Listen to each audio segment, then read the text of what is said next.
Hi అండి, welcome back to my channel. ఈరోజు వీడియోలో కోడిగుడ్లు టమాటాతో మంచి రెసిపీ చూపించబోతున్నానండి.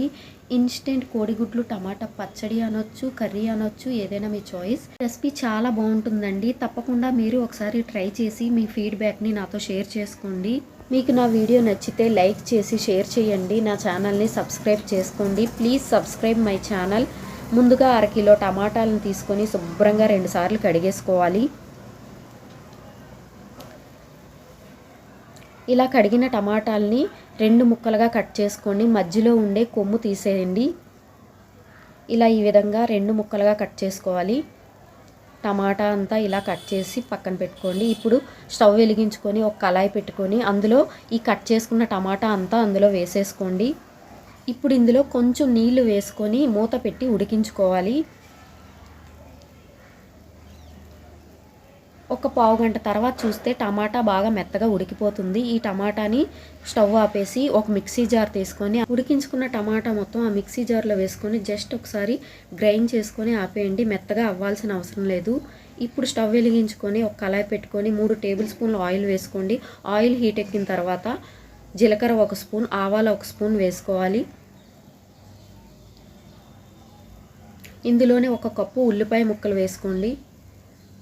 ఉల్లిపాయలు కొంచెం వేగి కలర్ మారిన తర్వాత ఇప్పుడు ఇందులో అల్లం వెల్లుల్లిపాయ పేస్ట్ 1 స్పూన్ వేసుకోవాలి.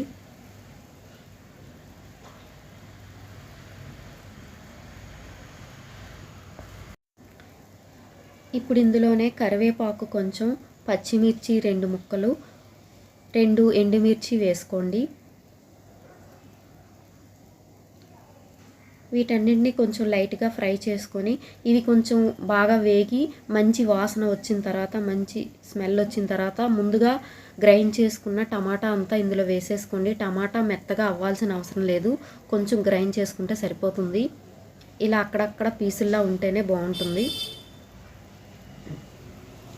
ఇప్పుడు ఇందులో కారం 1 టేబుల్ స్పూన్ వేసుకోవాలి.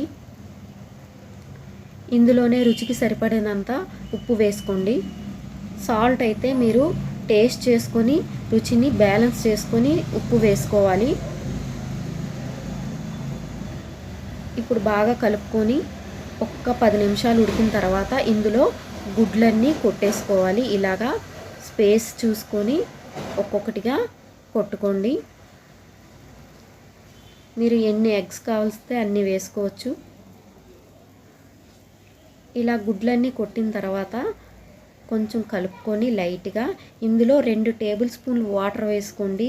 నీళ్లు వేసుకోవడం వల్ల అడుగు పట్టకుండా బాగా ఉడుకుతుంది. ఫ్లేమ్ని మీడియంలోకి అడ్జస్ట్ చేసుకొని మూత పెట్టి ఒక 10 నిమిషాల పాటు ఉడికించుకోవాలి. నిమిషాల తర్వాత ఎగ్స్ అన్నీ రివర్స్ చేసుకోవాలి. ఎగ్స్ అన్నీ స్లోగా టర్న్ చేసుకోవాలి, లేదంటే విరిగిపోతాయి. ఇలా ఒక్కొక్కటిగా నెమ్మదిగా టర్న్ చేసుకొని మళ్ళీ మూత పెట్టి మరొక 15 నిమిషాల పాటు ఉడకనివ్వండి. అప్పుడు గుడ్లు బాగా ఉడికిపోతాయి. ఒక 15 నిమిషాల తర్వాత చూసారు కదా, బాగా ఉడికిపోయి కర్రీ కూడా అయిపోయింది. అంతే అండి, చాలా బాగుంటుంది. ఒకసారి ట్రై చేయండి. మీకు నా వీడియో నచ్చితే తప్పకుండా లైక్ చేసి షేర్ చేయండి. నా ఛానల్ని సబ్స్క్రైబ్ చేసుకోండి.